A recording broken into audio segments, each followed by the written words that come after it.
Benitez, Bibi Gandang Hari, muling bibida sa stage play mula sa bulwagang Gantimpala na pinamagatang Halik ng Tarantula. Because basically, it's between two people.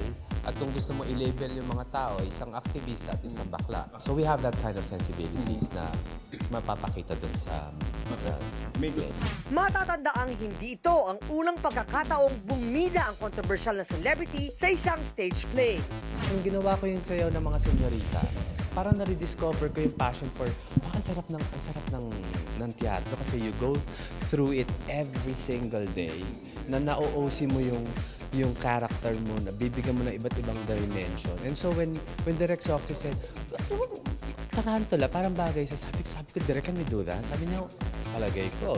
Bukod sa pagiging bida sa Halik ng Tarantula, si Bibi rin ang mismong producer ng nasabing stage play. This is the initial venture of my production. Kinabahan akong biglaan.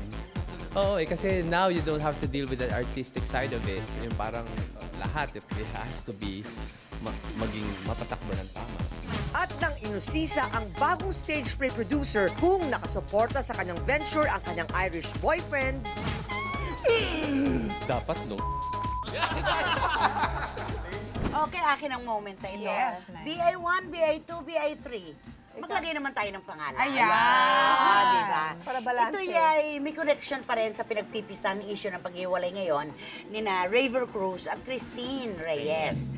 Siyempre, ang unang tanong, ano kaya ang reaksyon ni Aramina tungkol dito sa relasyon na ito at sa breakup? Eh di ba dati, nung nag-aaway itong magkapatid, napaka-glaring nung sinabi ni Christina, kesa naman sa boyfriend mo, na kaya ka lang minamahal at kaya mo lang minamahal dahil sa datung, di ba? Hinihingan mo ng pera, gold digger ka kasi, ate. Sinabihan niya si Ara. Tinetext niya ate niya na kaya nga dinimanda siya. Di ba sabi niya, ikaw, manggagamit ka, user ka, hinihingan mo ng pera. Siyempre, referring to Mayor Patrick Meneses. Tingnan mo ang ikot ng panahon. Ngayon, napaka-stable, maayos na maayos ang relasyon ni na Mayor Patrick at Ara. Siya ngayon ang pangit ang kinauwian ng kanyang pakikipagrelasyon. So, itinanong kay Ara kung ano reaksyon niya. Ang sabi lang ni Ara, hindi na ako nagtataka. Kasi pagdating naman kasi sa personality, talagang mas matindi ang ano ni ang personality niya kaysa kay Raver. Napakabait naman kasi nung lalaki. Tahimik lang. Soft-spoken at saka talagang, ay wala ka maipipinta sa batang ngayon. Oo nga. Sobra. Ang galing pa nun sumayaw.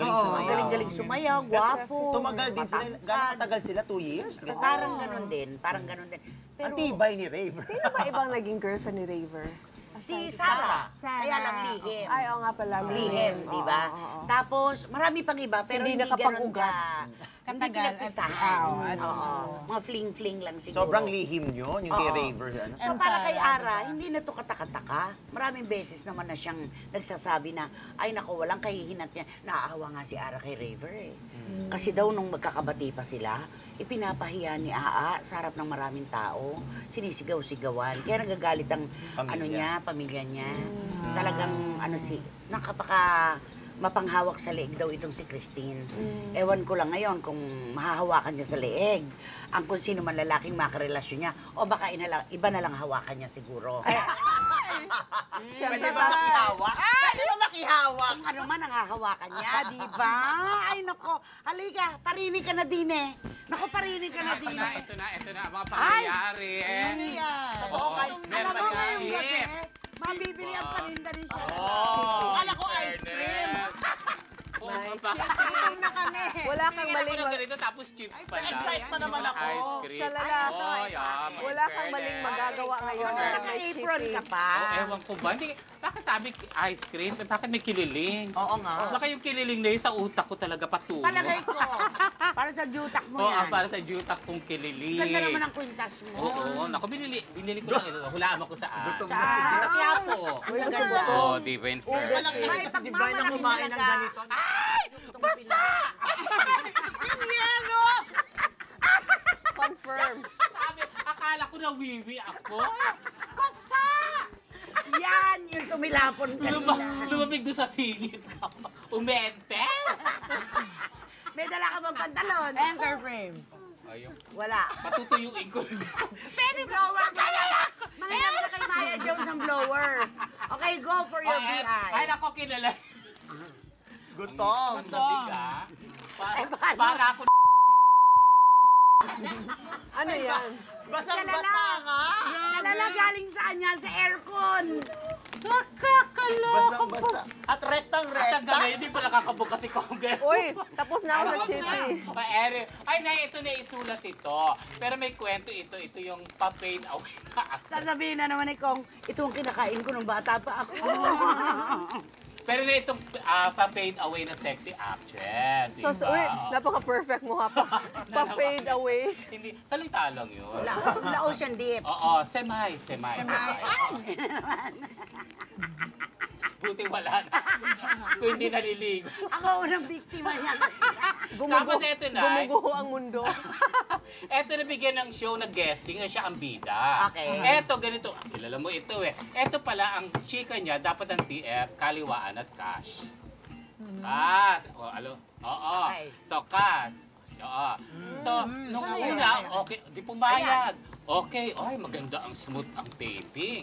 Tapos ito pa, hapon pa lang, wala pa si ano. Yun may hawak ng dato. Ay, Wala pa advance si ano, na. wala pa. Ay, mamaya pa po siyang gabi. So, ayan. So, umabot ng gabi. Nasite! Ay, ayan na. Doon na nag-umpisa mag-emote. Ano ba? Ang tagal lang, 10 minutes, madaling araw na. Yung pala nakita niya na may hawak ng datong kasi kukunin niya na yun at gusto niya nang umalis. Umalis. Ah, gimmick niya yun. Gimmick niya pala yun na, teka, bakit natagdagal na setup? Kanina pa yan ah. Naku, kanina pa ako rito. Ang call time ko aga-aga. Oo, diba? Gusto ko. Ay, Pero kilala nakaganon ko ako, yan, diba? kilala ko yan. Pero ganun. Tapos, yung pala na nasipat niya na may hawak ng pera. Ito Ayun din yung siya. actress na dahil papasok sa politika, ang isang aktor na nagkaroon ng relasyon sa kanyang kadugo, mukhang nagpapaparinig Teka, ngayon teka. para bayaran siya. Kadugutan. Siya yan, di ba? Ulit, Nay. Slow ang loading. Okay.